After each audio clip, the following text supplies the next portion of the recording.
dicho varios especialistas, una leve desaceleración en el contagio y también en el número de fallecidos. Si bien estos datos nos arrojan las cifras de los últimos días, de todas maneras son datos importantes que nos ayudan a tener como referencia para los ajustes que hemos efectuado. En algunas provincias, esta mejora en los indicadores es más evidente que en otras. Por ejemplo, en Apurímac se ha desacelerado mucho más rápido el contagio que en el caso de Lima metropolitana. En este sentido, en las provincias con nivel de riesgo extremo, hemos decidido hacer un ajuste a las medidas que están vigentes hasta este domingo. O sea, como todas y todos sabemos, hasta este domingo en las regiones, en los departamentos con riesgo extremo, en las provincias con riesgo extremo, estamos con una inmovilización social obligatoria de naturaleza permanente, con excepción de aquellas actividades esenciales y las regulaciones que ustedes conocen. A partir del día lunes 1 de marzo y por 14 días, es decir, hasta el domingo 14 de marzo, habrá inmovilización social obligatoria y estricta solo por las noches y los días domingos, es decir, el domingo 7 y el domingo 14 de marzo. Estas medidas, por tanto, rigen para o por el lapso de 14 días, como es el periodo que venimos adoptando este tipo de disposiciones. Este esfuerzo por 2 semanas adicionales nos permitirá contar con mayores posibilidades de trabajar por un lado, pero no dejar de cuidarnos y buscar con la inmovilización durante las noches, a partir de las 9 de la noche y hasta las 4 de la mañana, buscar que esta desaceleración continúe. Es decir, no perder este poquito avance que hemos venido ganando, pero entendemos también, luego de escuchar a la población, de escuchar a los diferentes gremios, que es importante ir flexibilizando algunas disposiciones. No obstante, queremos recordar a la población que continuamos en algunas provincias en riesgo extremo. A partir del análisis de la evolución de los indicadores, es alentador también conocer que 14 provincias han salido del nivel de riesgo extremo. Recordemos que hace un par de semanas establecimos, de acuerdo a los indicadores, que eran 32 las provincias que se encontraban en riesgo extremo. De estas 32, 14 han salido de esta calificación. No obstante, hay 6 provincias que han ingresado a una situación de riesgo extremo. El mapa de nivel de riesgo en relación a la COVID-19 sería, por tanto, el siguiente. Primero, no tenemos ninguna provincia en riesgo moderado. Recordemos que hace un par de semanas las 3 provincias de Madre de Dios estaban en nivel de riesgo moderado, hoy día han pasado a un nivel de riesgo alto. 53 provincias se encuentran en nivel de riesgo alto. 119 provincias se encuentran en nivel de riesgo muy alto y 24 provincias se encuentran en nivel de riesgo sanitario extremo.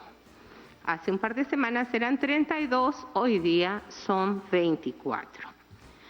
Las provincias que se encuentran en nivel de riesgo sanitario extremo son Huaraz en Ancash, Huamanga en Ayacucho, Canchis en Cusco, Huancavelica y Tayacaja en Huancavelica, Huánuco en Huánuco, Ica y Chincha en Ica, Huancayo, Tarma, Chanchamayo, Satipo y Chupaca en Junín. Lima metropolitana, Callao, Guaura, Barranca, Huarochirí, Huaral en Lima. Maynas en Loreto, Hilo en Moquegua, Oxapampa en Pasco, Puno, en el departamento de Puno, y Tacna, en el departamento de Tacna. Considerando el contexto social y económico, así como la necesidad de reducir la movilidad y las aglomeraciones, hemos decidido adoptar un conjunto de medidas restrictivas específicas. Para el nivel de riesgo extremo, como ya lo adelanté, inmovilización o inmovilidad social obligatoria los domingos. El 7 de marzo y el 14 de marzo. 7 y 14 de marzo. Segundo, inmovilidad o inmovilización social obligatoria durante las noches, conocido como toque de queda de 9 de la noche a 4 de la mañana. Establecimiento de aforos mínimos en el reinicio de algunas actividades comerciales que constituyan en riesgo extremo de contagio. Por ejemplo, en algunas actividades como las visitas de monumentos arqueológicos o centros comerciales o restaurantes o afines, se ha establecido un aforo mínimo.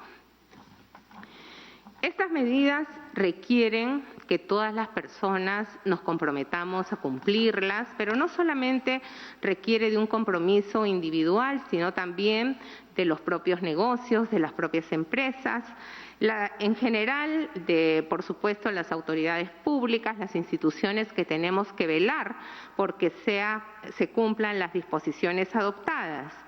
Por ello, hacemos un llamado especial a toda la población, a todas las empresas privadas, a las entidades públicas e instituciones privadas, a fin de continuar adoptando estas medidas que, si bien son medidas restrictivas, nos van a permitir realizar nuestras actividades laborales, pero siempre combinándolas con el uso adecuado de los métodos o los medios de protección personal, que los locales o medios de transporte aseguren una adecuada ventilación, evitando las aglomeraciones y evitando también las reuniones y visitas a personas de fuera de nuestro entorno para evitar los contagios. E igualmente hacemos una invocación a los empleadores para que puedan establecer horarios escalonados para el ingreso y salida del personal que hace labor presencial o semipresencial y, por supuesto, continuar implementando el trabajo remoto.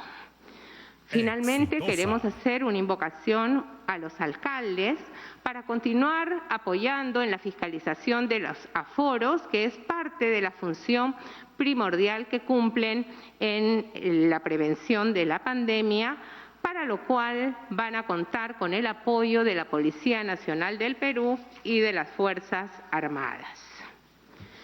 Quisiera referirme ahora al tema de las vacunas, ¿no? Y al respecto quiero aprovechar esta oportunidad para afirmar de manera clara y enfática que es falso que el Poder Ejecutivo no haya firmado ningún contrato para la adquisición de las vacunas. En estos días ha habido algunos comentarios en este sentido y quiero recordarles que a la fecha tenemos suscritos varios contratos. Uno de ellos con el mecanismo de COVAX Facility por un total de 13.200.000 vacunas. También tenemos suscrito el contrato con el laboratorio Pfizer por un total de 20 millones de vacunas y AstraZeneca por 14 millones de de dosis, y acuérdense que son 2 dosis por vacuna. Además de ello, ustedes saben que contratamos 1 millón de dosis de laboratorio Sinopharm, dosis que se viene aplicando al personal de salud. También quiero compartir con ustedes que hoy día se ha presentado en el Consejo de Ministros un balance del proceso de vacunación y este proceso, por supuesto que continúa, no se ha detenido y hoy se encuentra conmigo precisamente el Ministro de Salud para ampliar esta información. Exitosa. Igualmente, el día de hoy se ha cumplido con uno de los primeros y muy importantes compromisos que asumimos como gobierno de transición, pues se ha aprobado el documento denominado Bases para el fortalecimiento y la modernización de la Policía Nacional del Perú, que plantea un total de 16 acciones estratégicas con un presupuesto asegurado para su implementación. El ministro del Interior, José Eliche, que se encuentra en la mesa conmigo, va a ampliar esta información. Un aspecto adicional es que hoy el Perú se convierte en el primer país de la región en implementar su plataforma nacional de datos abiertos sobre el proceso de vacunación. A nivel mundial, solo Francia y Reino Unido lo han hecho. Esto representa un importante acto de transparencia para nuestro país y esta plataforma va a estar hoy día disponible para todos ustedes a partir de las 6, 7 de la tarde más o menos. Al terminar el día, la plataforma estará disponible para todos. Finalmente, se han aprobado un conjunto de leyes, se ha declarado en emergencia algunas zonas por razones básicamente climatológicas y estas declaraciones de emergencia han sido solicitadas por los respectivos gobiernos regionales en coordinación con INDECI y, como ustedes saben, esta declaratoria de emergencia permite el establecimiento de un conjunto de medidas de trabajo colaborativo entre las autoridades regionales y locales, con un apoyo complementario desde los sectores de salud, de desarrollo agrario y riego, saneamiento, energía y transportes. Para referirse a los temas vinculados a la emergencia sanitaria, cedo la palabra al ministro de Salud, Óscar Ugarte. Doctor Ugarte.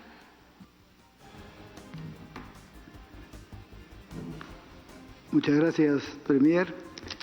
Efectivamente, como ha sido bien explicado por la señora Presidenta del Consejo de Ministros, se han adoptado medidas sanitarias que están fundamentadas en algunas evidencias.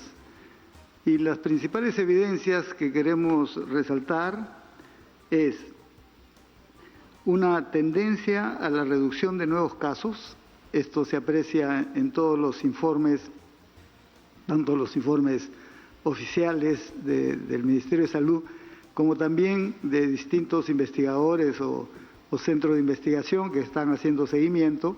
En todos los casos hay una tendencia a la reducción de los nuevos casos. Como ustedes recordarán, hasta la semana anterior, la cantidad de nuevos casos era un incremento vertical sin ninguna modificación. Por lo tanto, cuando se inicia una tendencia a la reducción, si bien eso no es definitivo, sin embargo, es un elemento importante en la evaluación general. Lo segundo es el indicador de defunciones.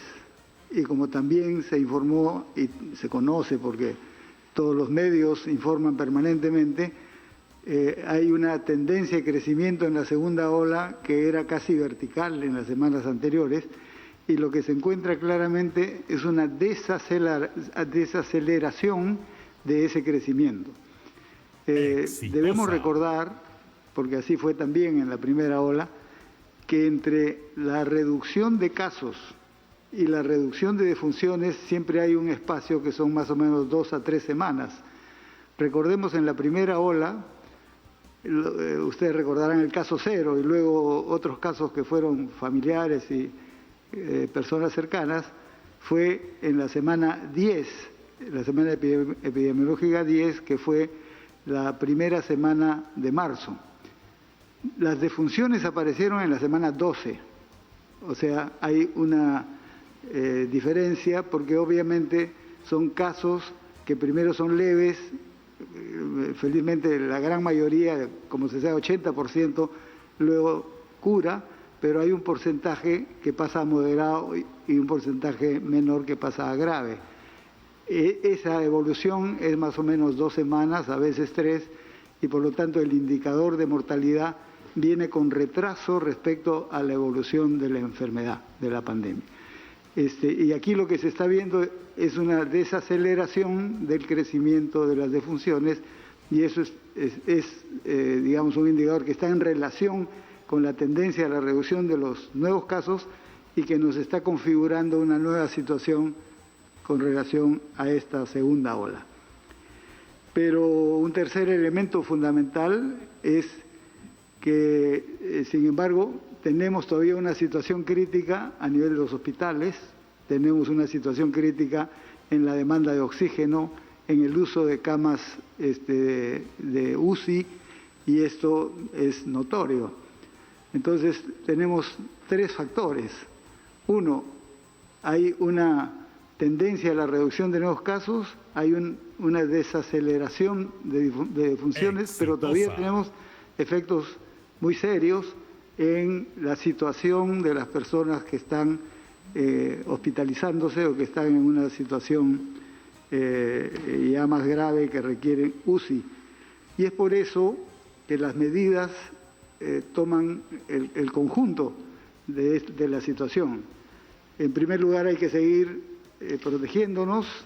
La señora primera ministra ha explicado bien, y todas las medidas tienden a evitar los contagios, a un comportamiento social que sea de protección, no solo entre las personas, sino familia y la comunidad, y eso, el distanciamiento social, sigue siendo un compromiso muy importante, y aunque se están dando medidas que favorecen las actividades en el plano económico de determinadas áreas, sin embargo, eso no quiere decir que tenemos que bajar la guardia y demás.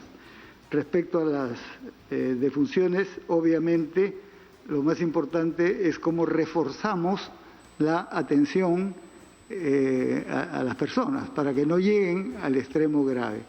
Y ahí lo que podemos adelantar, y eso se irá mostrando a partir de la próxima semana, es que vamos a hacer un reforzamiento del primer nivel de atención para poder detectar a tiempo, para poder aislar a las personas que estén realmente contagiadas, aislarlas en ambientes especiales para que no contagien a las familias, dar tratamientos y evitar que lleguen a hospital o a que requieran mayor oxígeno.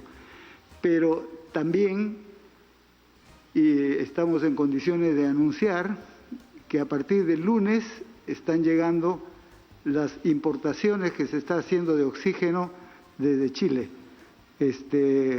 Vamos a recibir a partir del lunes estas 40 toneladas semanales que está importando el Perú desde Antofagasta y que van a continuar hasta completar 960 toneladas en los meses siguientes. Puedo anunciar también, aunque en términos generales, y luego les daremos la información, que también va a haber, procedentes de Chile, una donación de la Sociedad Nacional de Minería, impulsada por 3 grandes empresas, el caso de Antamina, Cerro Verde y Sauder, que va a permitir que recibamos 1.000 toneladas de oxígeno líquido, que también provienen de Chile, pero que son diferentes de estas que vienen de Antofagasta, y eso se suma porque van a ir llegando también 40 toneladas semanales paralelamente a las otras.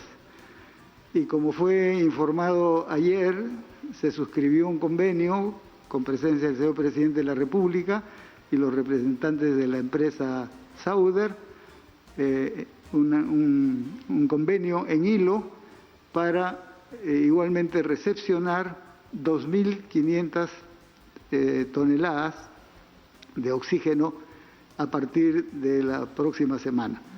Entonces, tenemos no solo, digamos, un reforzamiento del primer nivel, sino que vamos a tener a partir del inicio de la próxima semana oxígeno, y eso estamos seguros que va a ir progresivamente reduciendo esta presión y, por supuesto, favoreciendo esta brecha, es decir, el cierre de esta brecha que se ha determinado y que todo el mundo ha podido percibir, de una demanda incrementada y una oferta reducida, que es lo que ha generado toda esta situación, que esperemos que a partir de la próxima semana se vaya reduciendo progresivamente.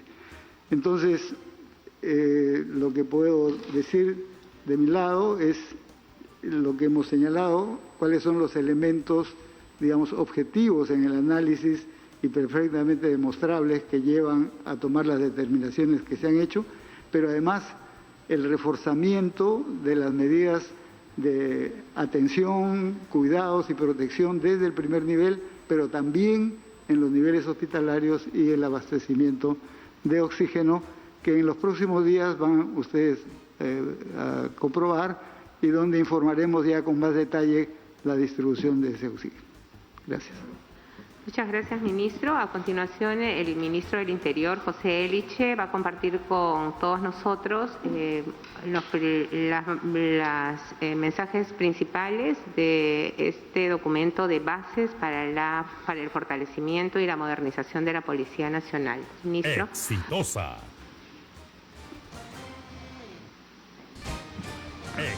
Gracias, presidenta del Consejo de Ministros. Buenas tardes, ¿cómo están? Sí, una de las promesas más importantes que hizo el presidente Francisco Sagasti en la inauguración de su mandato fue la de establecer las bases para el fortalecimiento y la modernización de la Policía Nacional del Perú. Muchas veces en los últimos años y hasta en las últimas décadas ha habido intentos de modernizar y fortalecer la Policía Nacional. Por supuesto, estos proyectos o estos esfuerzos se han iniciado desde el Ministerio del Interior. Sin embargo, a pesar que ha habido cierta participación de la Policía Nacional del Perú, no es común que sea la propia Policía Nacional del Perú la que desarrolle este trabajo, porque la idea nuestra es que si la policía se ha de fortalecer y modernizar, esa será tarea de la Policía Nacional del Perú. Es decir, podrá pasar uno y otro ministro y puede venir con nuevas ideas, pero si la policía logra tener un marco de referencia estratégico, y no solamente estratégico, sino también con objetivos puntuales y además financiados, para que con el paso de los años, digamos, en los próximos 10 años, realmente se desarrolle un proceso de modernización, entonces este sí será posible. Lo que hemos intentado ahora es sobre las bases de un trabajo que la propia Policía Nacional del Perú inició en 2019 y que dio por resultado lo que es internamente dentro del Ministerio del Interior y la Policía Nacional se conoce como el MS-30, que es el Plan Mariano Santos al 2030, ¿no? Que es una estrategia en realidad. Sobre esa base se ha construido este nuevo plan con participación principalmente de la Policía Nacional y de alrededor de 100 organizaciones de la sociedad civil. En un trabajo armónico, acelerado e intenso, se cumplió con presentar, como se había prometido, este plan el pasado 15 de febrero. En esa oportunidad debió verse inmediatamente en el Consejo de Ministros, pero debido a la coyuntura preferimos verlo hoy. Y hoy día se ha presentado, pero no ha sido el ministro del Interior el que lo ha presentado, sino el comandante general de la Policía, el representante de los oficiales en el grupo de trabajo y la representante de los suboficiales en este grupo de trabajo. Esa es una nota diferencial e importante. Este plan tiene 6 ejes fundamentales. El primer eje es nuestra gente, ¿no? La policía que se reconoce a sí misma. El segundo es nuestra infraestructura, el tercero es nuestro equipamiento, el cuarto es nuestras tecnologías de la información y comunicaciones, el quinto es nuestra imagen y este último, que es una innovación con relación a todo lo que se ha hecho antes en materia de planes de fortalecimiento y modernización de la policía, es nuestra institucionalidad. Dentro de estos 6 ejes hay 16 acciones estratégicas. No quisiera nombrarlas todas porque me voy a tomar mucho tiempo, y además este es un esquema de lo que se ha presentado hoy día en el Consejo de Ministros. En los próximos días ustedes van a ver, se va a publicar en la web del Ministerio del Interior y de la Policía Nacional el documento completo que ya está terminado, hoy día se ha distribuido en el Consejo de Ministros, donde ustedes van a ver que se trata de 6 ejes, 16 acciones estratégicas destinadas a fortalecer y modernizar la Policía Nacional, pero sobre todo tiene especificidades, es decir, ¿no? Objetivos precisos, hay reflexiones muy profundas y además se muestra cómo así este es el resultado de una reflexión verdaderamente seria y de un trabajo intenso. Y adicionalmente lo siguiente, viene financiado, es decir, se ha hecho un estimado, creo, correcto de su financiamiento en los próximos años. Esto no significa que en los próximos meses que restan del gobierno de transición y emergencia no se vaya a avanzar. Ya empezamos a avanzar en algunos de estos aspectos, ¿no? Por ejemplo, en materia de tecnologías de la información, en lo que es las capacitaciones diversas que necesita la Policía Nacional, ¿no? En el replaneamiento de las escuelas de policía, etcétera, etcétera, etcétera. Es decir, ya estamos avanzando y esperamos dejar un avance en lo que podamos, ¿no? El espacio breve que tiene en el tiempo este gobierno no permitiría, por supuesto, llegar ni a la cuarta parte del plan, pero lo importante es que le dejamos a la Policía Nacional algo que es de ellos. Nosotros actuamos como facilitadores en este caso, les generamos el espacio, les damos la autoridad, entonces la Policía Nacional tiene su propio plan. Y esta gestión ha estado marcada por eso. Por ejemplo, en el tema de los ascensos internos de la Policía Nacional, por primera vez en su historia, ningún político ha influido o ha interferido. La Policía Nacional ha tomado sus propias decisiones sobre ascensos, por primera vez en su historia. En el caso de los cambios que están ocurriendo ahora, y todos recibimos llamadas, o notas solicitando que alguna u otra persona que es destacada, seguramente, sea trasladada a tal o cual lugar. Bueno, ninguno de esos pedidos se atiende. La Policía Nacional decide en comités, en grupos de trabajo, en comités de trabajo. Se pueden equivocar, hacer las cosas más o menos bien o hacerlas bien, vamos a ver. Pero lo importante es que sea la propia Policía Nacional la que lo haga, que nadie interfiera con las cuestiones internas de la Policía Nacional. El Ministerio del Interior es el órgano rector del sector y el ministro está a la cabeza del sector, pero la Policía Nacional tiene una jefatura y tiene un comando. Es cierto que hay influencia, tiene que haber influencia política en el sentido de diseñar políticas, ¿no? O dar orientaciones desde el Ministerio del Interior en coordinación con la policía. Pero quien desarrolla las operaciones, quien decide técnica y profesionalmente las operaciones es la propia Policía Nacional del Perú. Y ese recoger de su identidad creo que le va a hacer mucho bien y se vienen cambios muy importantes de esta institución. Realmente es una de las instituciones que sí, tiene problemas y se van a resolver más sólidas de nuestro país. Eso es, gracias. Exitosa. Hola, muchas gracias, señores ministros. Vamos a pasar a las preguntas de la prensa. Quiero pedirles, por favor, que sean...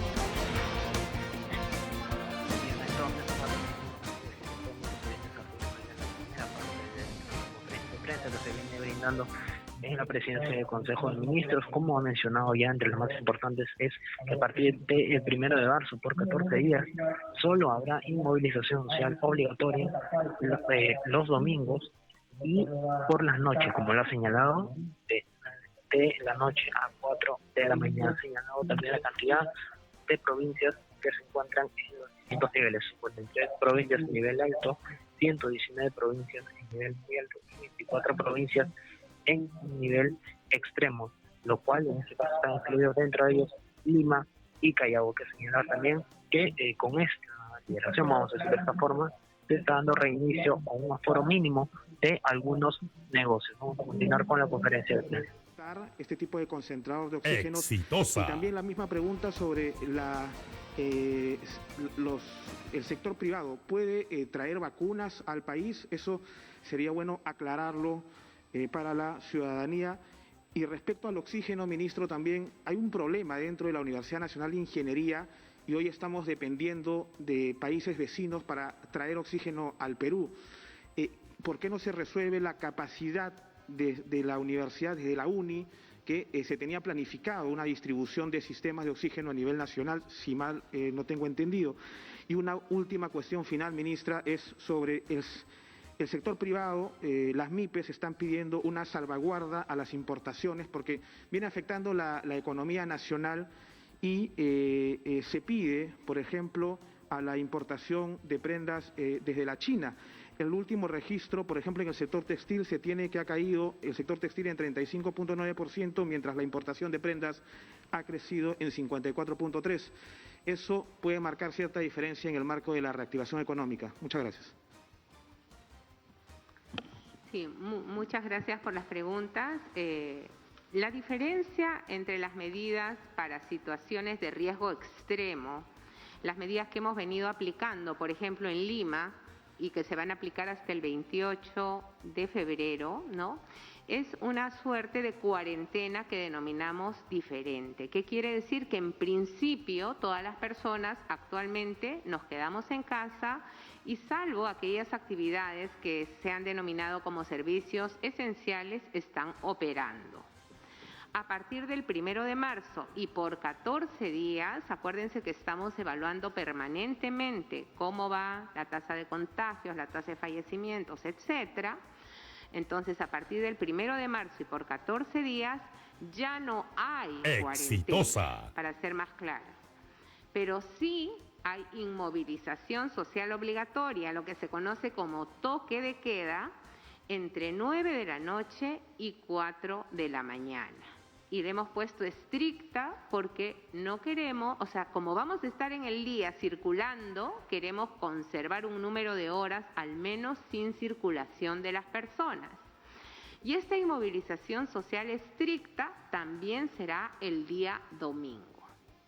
O sea, de lunes a sábado podremos realizar nuestras actividades laborales y ahí recomendamos que las personas salgamos, si vamos a trabajar y nos desplazamos para retornar a casa, evitar las aglomeraciones de personas, evitar espacios cerrados donde no hay ventilación, porque está demostrado que esos son los espacios más críticos de contagio.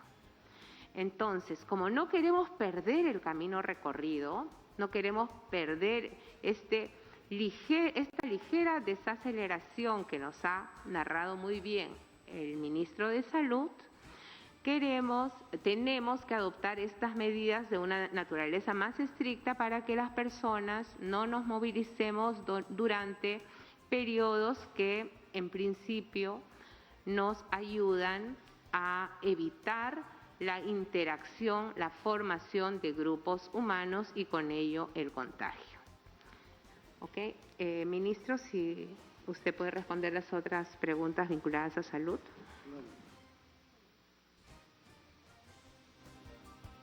Exitosa.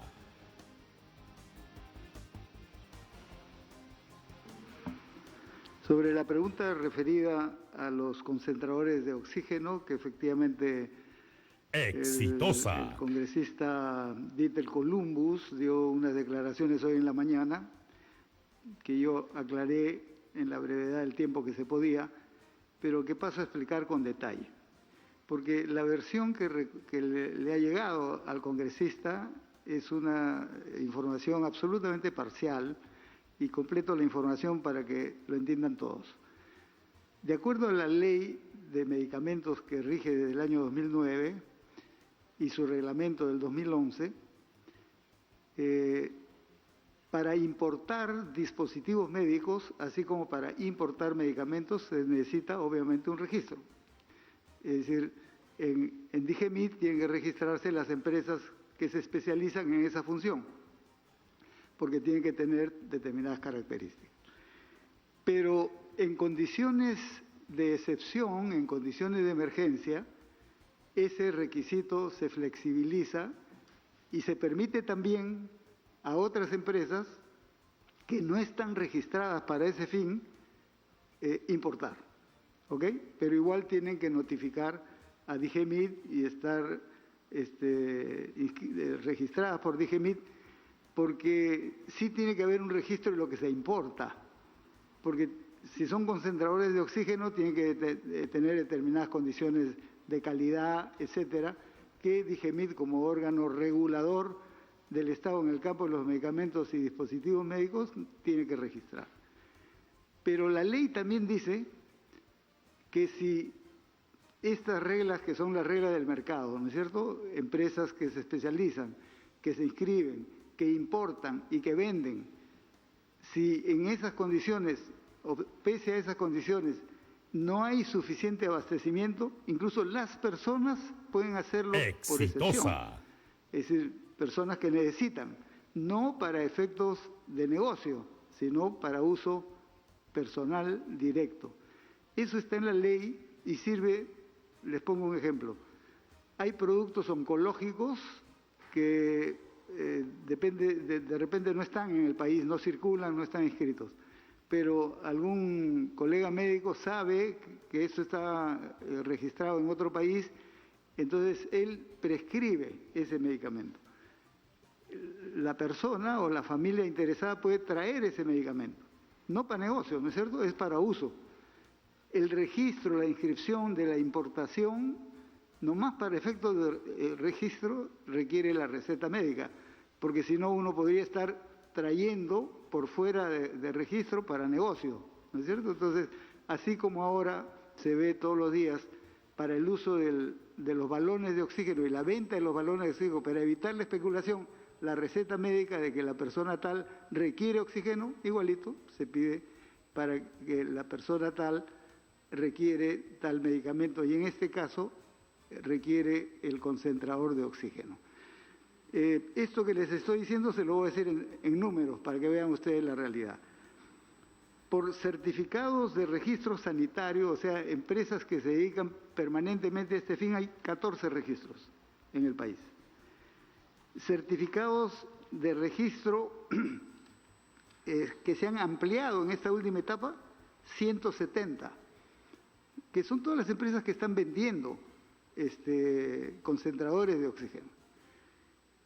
Autorizaciones excepcionales, o sea, empresas que no se dedican a este rubro. En la mañana, don Fernando Carvalho preguntó por una empresa que había pedido adquirir, importar una para sus trabajadores, no para negocio, para sus trabajadores. Yo no tenía información en ese momento, ahora les digo, ya está registrada. Pero no solo esa, hay 223 empresas que se han registrado en este periodo para importar, no para negocios, sino para usos de sus trabajadores o incluso para donar. Pero además, también se ha registrado en DIGEMIT las personas individuales que han pedido poder traer, tampoco para negocios, sino para su uso personal. Ahí es donde se pide la receta médica, justamente para evitar cualquier proceso de especulación. ¿Y saben cuántas personas están registradas y ya importaron o están en ese proceso? 290. O sea, en total tenemos 697 o empresas dedicadas al rubro o empresas no dedicadas y que han hecho este paso o personas. Y todo está registrado en DIGEMIT. Entonces, no hay ninguna traba para que se pueda incorporar este tipo de suplementos médicos para esta situación tan particular. Por lo tanto, debemos dejar absolutamente claro, y además, si hay algún problema, alguien que dice tengo una traba, nos informan y nosotros le damos curso porque la ley lo permite. Y además, en circunstancias como esta, no se puede estar poniendo trabas administrativas ni de ningún tipo. Pero sí queremos ser muy cuidadosos en que no sirva para especulación, ¿no es cierto? Porque lo que se ha visto y es lo que se ha denunciado es que plantas que tenían dispositivos de concentradores que tenían un determinado precio normal se han multiplicado los precios. Y ese sí es un inconveniente que... También han registrado plantas de oxígeno. Hay 32 plantas de oxígeno que han sido importadas para estos fines en este periodo, aparte de las que han sido donadas y demás. Entonces, esta es la respuesta sobre esta inquietud y cualquier aclaración adicional con mucho gusto.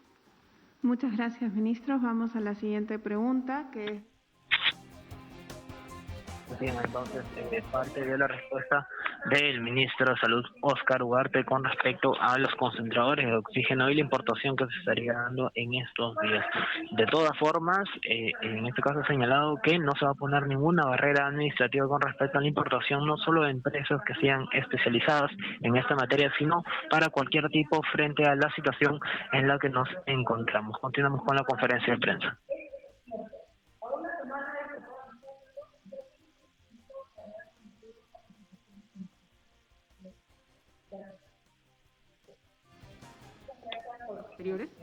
Gracias.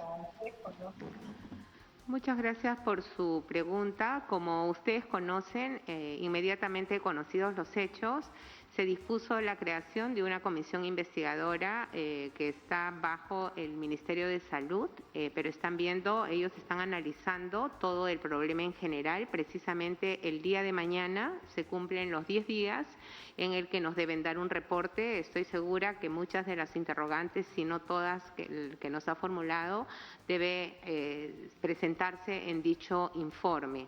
Desde la presidencia del Consejo de Ministros, como es de conocimiento público, inmediatamente recibida la información a través del Instituto Nacional de Salud de la relación de personas que se habrían beneficiado con estas dosis, ¿no?, que habían sido solicitadas para efectos de los equipos de investigación encargados de los ensayos clínicos, pusimos en conocimiento de esta información a las autoridades correspondientes, tanto del Ministerio Público como de la Contraloría General de la República, el Procurador General del Estado, así como del Congreso de la República, en seguimiento a una invitación que ellos nos formularon el día jueves 11 de febrero para informar acerca en ese día de la vacunación del expresidente de la República. Entonces, mañana probablemente tengamos la información que ustedes están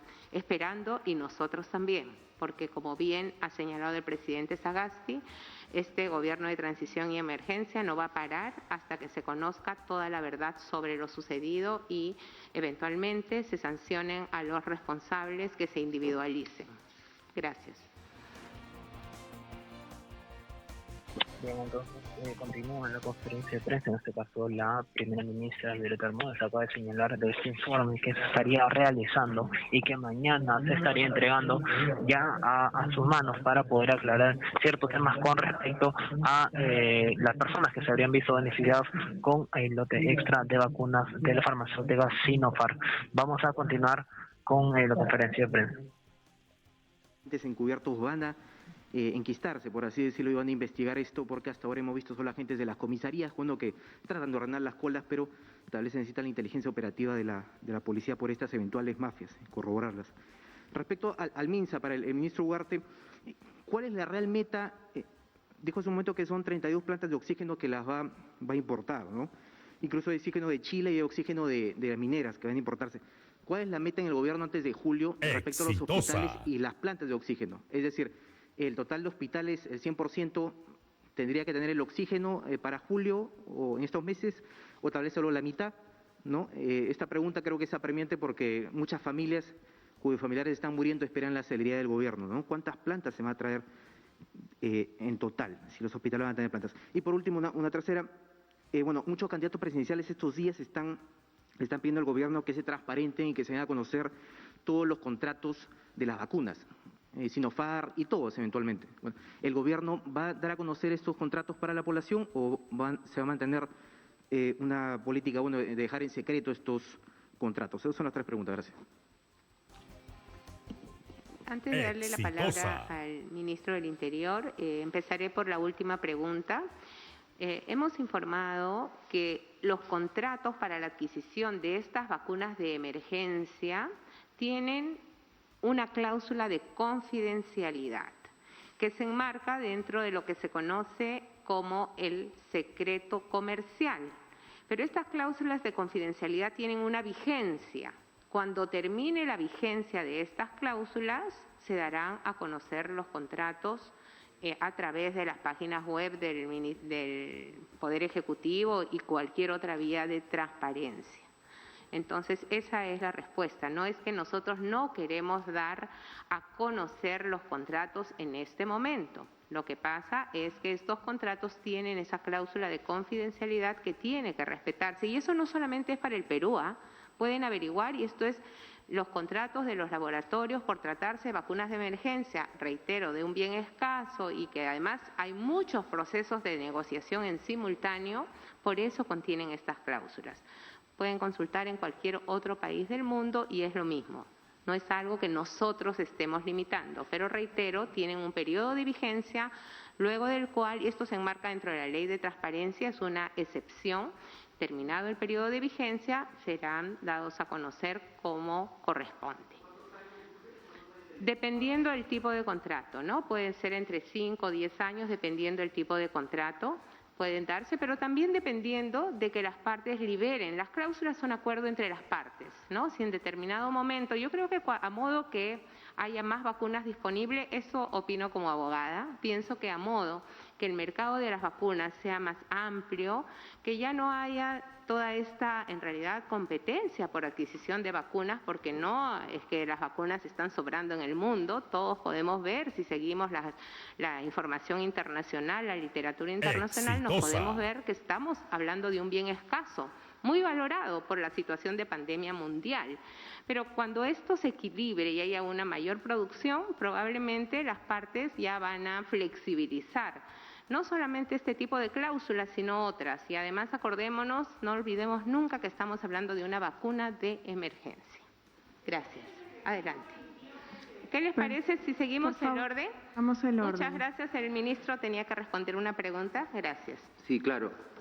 Buena pregunta. El trabajo en las comisarías es visible, el trabajo de inteligencia no es visible, es invisible. Pero se hace. En ese sentido se está trabajando.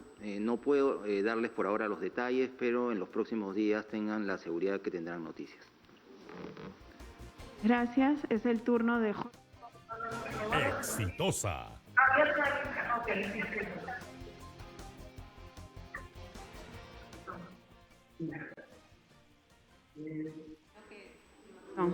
Sí.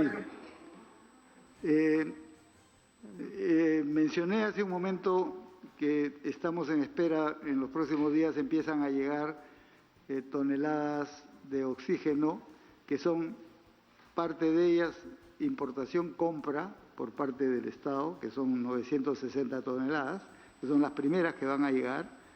Luego hay también donación, son otras 1.000 toneladas, y lo que fue suscrito ayer con la empresa Sauder, que es donación de la empresa Sauder, 2.500, y esa ya empezó, digamos, a abastecer, empezando por el sur, ¿no?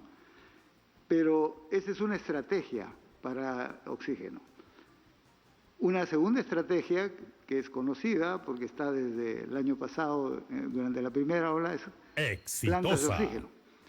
Es decir, el Estado, los hospitales del sector público y también los privados no tenían, obviamente, plantas de oxígeno, se abastecían del mercado. Por eso es que al inicio de la pandemia, ¿cuántas plantas habían en el sector público? Es decir, en hospitales públicos, sean del Ministerio de Salud o de Salud, 9. ¿Cuántas hay ahora? Hay alrededor de 70. ¿Cuántas estimamos que debieran haber para tener, digamos, un abastecimiento garantizado en todos los hospitales público-privados? Estimamos entre 150 a 200.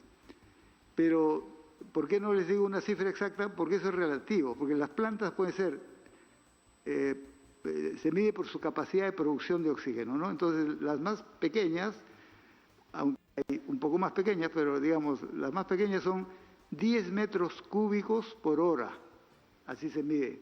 Está saliendo oxígeno, está en 24, funcionando las 24 horas, tiene 240 metros cúbicos día, ¿no es cierto? Pero si tiene capacidad de 20 metros cúbicos, se duplica, y hay de 30, de 40, de 50, hasta de 100. Entonces depende qué plantas se tiene para decir cuántas se necesita. Cuanto más grandes, va a ser menor cantidad de números. Entonces, hay una estrategia. Pero además hay esta otra estrategia que ya he hecho referencia, sobre todo para el primer nivel, para atención en hogares, que son los concentradores. Y ahí no solo el mercado está proveyendo, como ya hemos informado, sino el Estado también está adquiriendo para entregar, y es un proceso que ya está caminando, y por lo tanto cubrir ese déficit, ¿no es cierto? Entonces hay importación de oxígeno que viene en grandes tanques, son plantas y son concentradores. Esa es la mirada general y vamos a ir informando en los próximos días cómo se va cubriendo. Muchas gracias. Ahora sí es el turno de Jorge.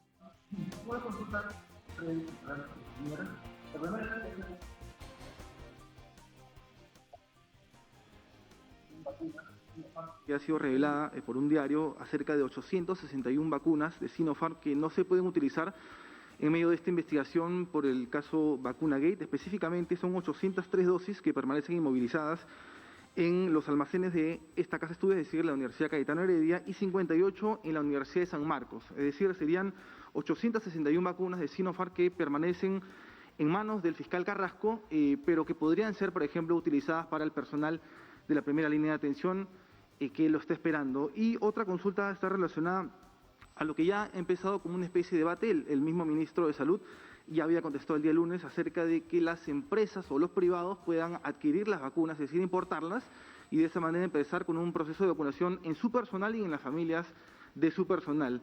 ¿Qué tan conveniente podría ser eso, ministro Ugarte? Usted ya había comentado de que lo que no se busca es que esto genere una competencia con el Estado. Sin embargo, si hablamos de un cronograma de vacunación en la que el presidente Francisco Sagasti ha establecido que para julio se tratarían de 10 millones de peruanos vacunados y de algunas, utilizando las matemáticas, por cómo va, no se concretaría, digamos, ese cronograma de vacunación. Y por eso la pregunta, ¿no sería bien de repente considerar que los privados puedan, o algunos privados, a través de mecanismos o restricciones, se pueda hacer la importación de vacunas y empezar con ellos de manera paralela con su personal? Muchas gracias. Su primera pregunta me permite hacer una precisión. Esas vacunas o esas vacunas experimentales no tienen nada que ver con el 1.000.000 de dosis de vacunas que el gobierno peruano ha adquirido de Sinopharm y que están siendo precisamente utilizadas en la inmunización del personal de salud. Esos lotes que usted ha mencionado son materia precisamente de la investigación de esas 2.000 dosis de vacunas experimentales que se solicitaron para el equipo de investigación vinculado a los ensayos clínicos. Entonces, nosotros no tenemos a nuestra disposición esas dosis, para clarificar. Nosotros, como Gobierno de Transición y Emergencia, damos cuenta en este momento de que el 1.000.000 de dosis compradas y pagadas por el Estado peruano se están aplicando al cuerpo médico. Sobre el tema de los privados, el ministro Ugarte lo ha explicado bastante. Yo quisiera simplemente reforzar que a nivel mundial los laboratorios están negociando con los estados. Reitero, esto tiene que ver con que se trata todavía de un bien escaso. Todavía, ¿por qué se negocia con los estados? Porque se trata, además, primero, de que los estados podemos negociar a escala. Pero adicionalmente, como se tratan de vacunas de emergencia, los laboratorios exigen garantías, que son los estados que tienen que asumirlas, porque nosotros lo que queremos asegurar como Estado, como lo están haciendo todos los estados del mundo, es vacunar gratuitamente a toda la población. Aquí también va a funcionar la misma regla que les decía hace un momento, a modo que el mercado ofrezca más vacunas, van a ir ingresando seguramente progresivamente los privados. Este no es el momento porque nadie está vendiendo a privados, ¿ok? Y sobre cómo va la vacunación también me alegro mucho que nos haga esta pregunta, porque a veces decimos las matemáticas, ahora se vacunan a 12.000 diarias, si multiplicamos no se va a llegar a la meta, en fin. Miren, para llegar a la meta lo principal es tener las vacunas, primero. Segundo, de acuerdo a la información que nos ha dado el Ministerio de Salud, en este momento, acordémonos, solo se está vacunando al personal que esté en primera línea de atención. Y están trabajando 1.000 vacunadoras y vacunadores haciendo esta inmunización. Pero el Perú tiene 25.000 vacunadores, ministro, 25.000 vacunadores en promedio. Pero además hay 10.000 más de las fuerzas de la sanidad, de las Fuerzas Armadas, que se han capacitado para vacunar. Entonces, si hacemos matemáticas también y multiplicamos los 35.000 vacunadores que tenemos, y ojo, si tenemos vacunas disponibles, esto se va a acelerar. Yo entiendo y entendemos en el gobierno que todos tenemos expectativa por vacunarnos lo más pronto, y en eso estamos trabajando. Estamos, además de las vacunas que ya tenemos contratadas, porque algunas efectivamente van a venir en el segundo semestre, como AstraZeneca, eso lo hemos dicho desde el primer día de manera transparente.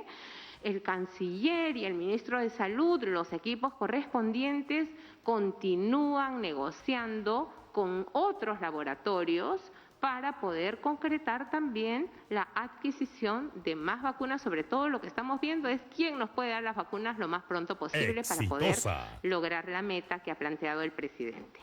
Gracias.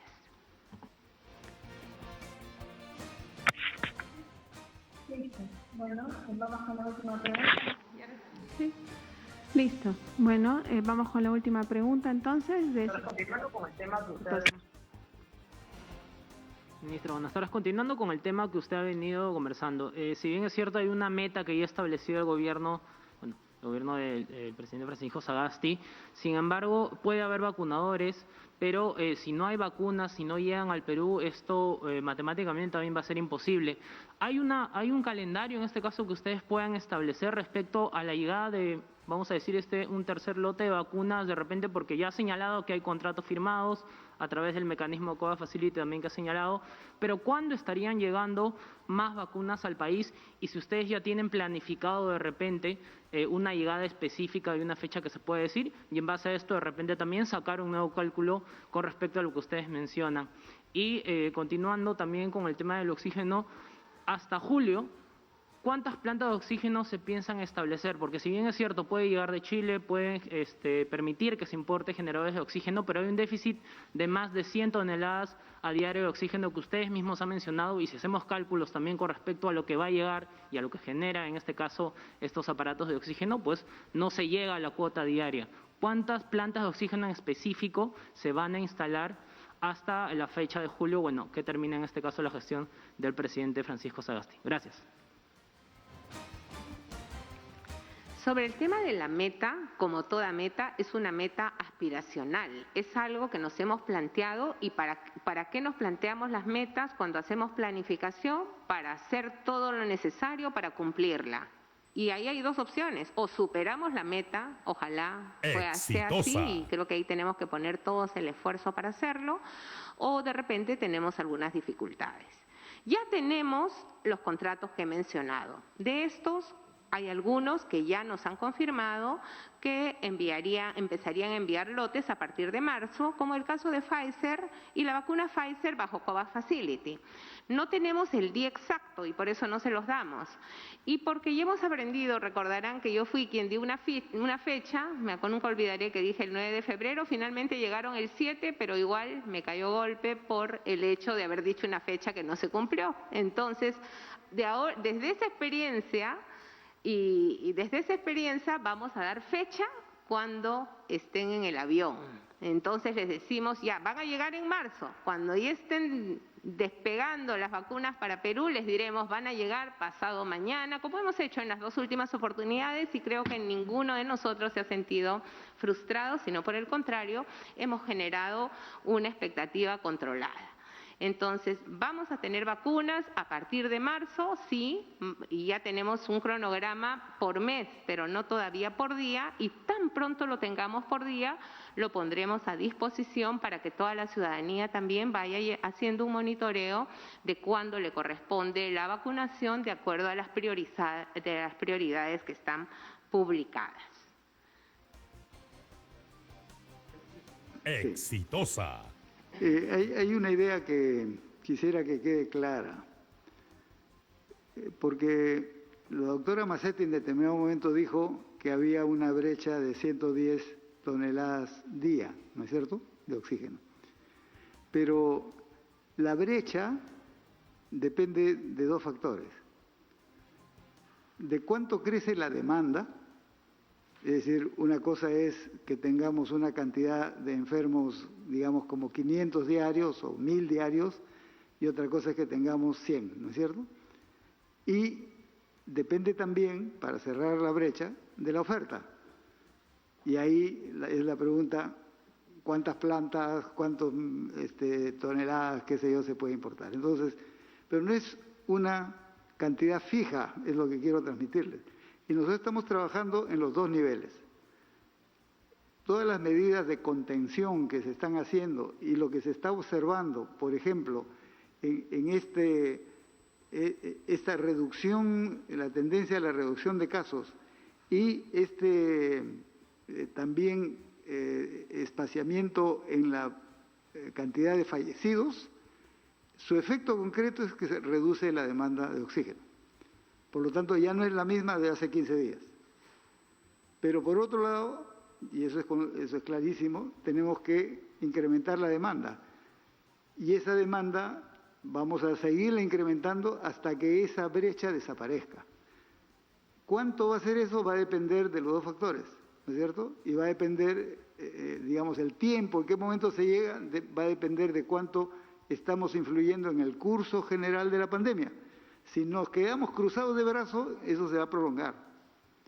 Pero si hacemos lo que estamos haciendo, y no solo como gobierno, ¿no?, sino como país, como sociedad, porque gran parte de la responsabilidad está en todos nosotros, en protegernos, en no tener reuniones en conjunto, en hacer distanciamiento social, lo que vamos a contribuir es a esa reducción de la demanda y por lo tanto con la oferta, tanto lo que ya hemos señalado como importación, más lo que está siendo reforzado por el lado de las plantas, que adiciono para que tengan también una idea. Hay 3 estrategias específicas para la ampliación de plantas. Uno es la compra. Se preguntó antes, se me pasó a responder la compra, por ejemplo, de la UNI. Efectivamente, ahí estamos revisando eso, así como la oferta por el lado de la Universidad Católica, para poder tener el máximo posible, ¿no es cierto?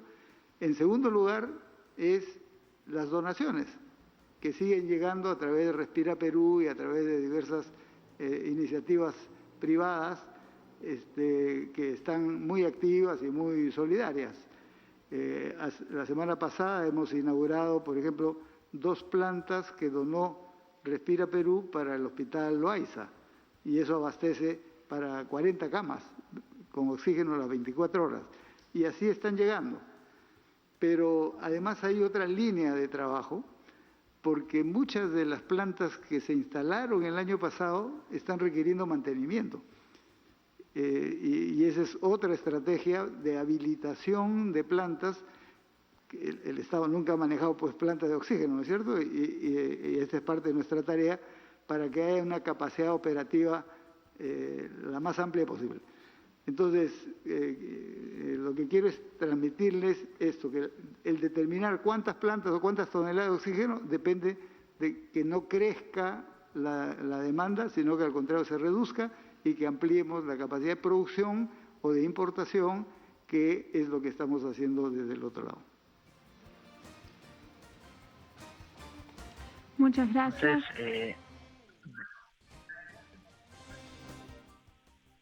Bien, entonces, de esta forma, ya se está cerrando esta conferencia de prensa. La primera ministra, Violeta Hermosa, está brindando algunas palabras finales. Escuchamos. Extremo, y ustedes van a ver también que hay unos ajustes en riesgo alto, riesgo moderado y riesgo muy alto. Va a salir publicada el día sábado, ¿no?, para precisamente tener la oportunidad de que las personas no se confundan. Las medidas que tomamos hace 2 semanas siguen vigentes hasta este domingo. Las medidas que estamos anunciando hoy van a estar vigentes a partir del día lunes 1 de marzo. Me han avisado que por las redes las personas preguntan si vamos a poder ir a las playas. Quienes vivimos o viven en lugares de riesgo moderado y alto van a poder usar las playas, pero se va a usar de acuerdo al protocolo que se ha aprobado con tal propósito a efectos de guardar el distanciamiento, de asegurar que las playas tampoco no estén tan llenas de gente y de esta manera prevenir los contagios. Pero ciudades, por ejemplo, o zonas como Lima, no vamos a poder usar las playas porque seguimos en riesgo extremo. Lo que hemos hecho, como les dije al iniciar esta conferencia de prensa, es ajustar las medidas. Hemos escuchado a la ciudadanía, hemos escuchado a los gremios, hemos escuchado a las asociaciones de restaurantes, hemos escuchado a las organizaciones, por ejemplo, de peluquerías y otros gremios que nos han indicado que cuentan con sus protocolos, que van a ser muy estrictos en el cumplimiento de los protocolos, pero que levantemos la cuarentena. Hemos estado en una cuarentena, podemos calificar moderada. Nosotros dijimos una cuarentena diferente que nos permitía realizar determinadas actividades esenciales. Sin embargo, a partir del lunes 1 ya no estamos en cuarentena, pero como tenemos que limitar la movilización de las personas, vamos a tener lo que se conoce como toque de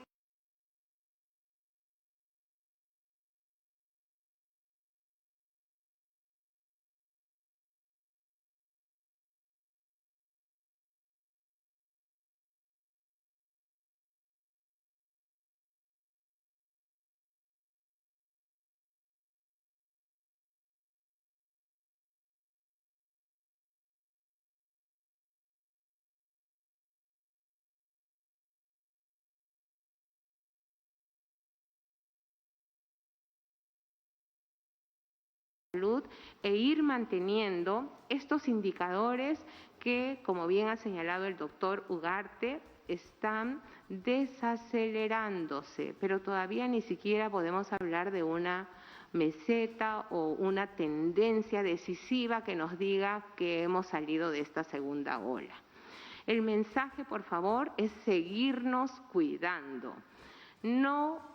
Evitemos las aglomeraciones, no permanezcamos en espacios cerrados sin ventilación, guardemos la distancia física, usemos mascarilla, lavado constante de manos. Simultáneamente a las acciones que ustedes van a encontrar que ya están difundidas a través de las redes, también hoy día hemos aprobado que desde los diversos sectores y desde los programas de apoyo social que se tienen, se va a empezar en los próximos días también operativos para la distribución de mascarillas y alcohol gel, sobre todo en aquellos puntos que han sido calificados como puntos rojos de la ciudad.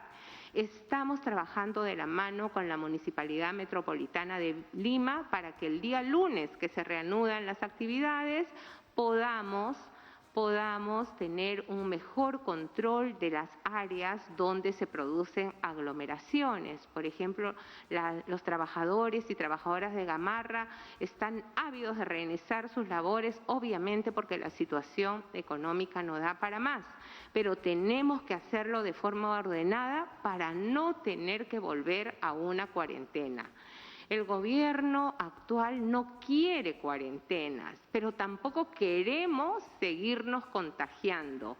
Tenemos que seguir con las acciones de prevención y aquí todos tenemos una responsabilidad. Nosotros, desde el cumplimiento de nuestra función como servidores públicos, pero también toda la ciudadanía respetando estas medidas que van a irse flexibilizando también a modo que avance el proceso de vacunación. Y bueno, ayúdennos, les pedimos ayuda a los medios de comunicación también en la transmisión del mensaje de cuidado personal. Nos cuidamos para poder cuidar de los demás. Muchas gracias. Ha sido conferencia de Muchas prensa. gracias. Bien, entonces parte de esta conferencia de prensa donde se han referido diversos temas, entre ellos la llegada de lotes de vacunas, de los contratos que tienen ya firmados y asimismo sobre las investigaciones que se vienen realizando respecto a estas vacunas de la farmacéutica.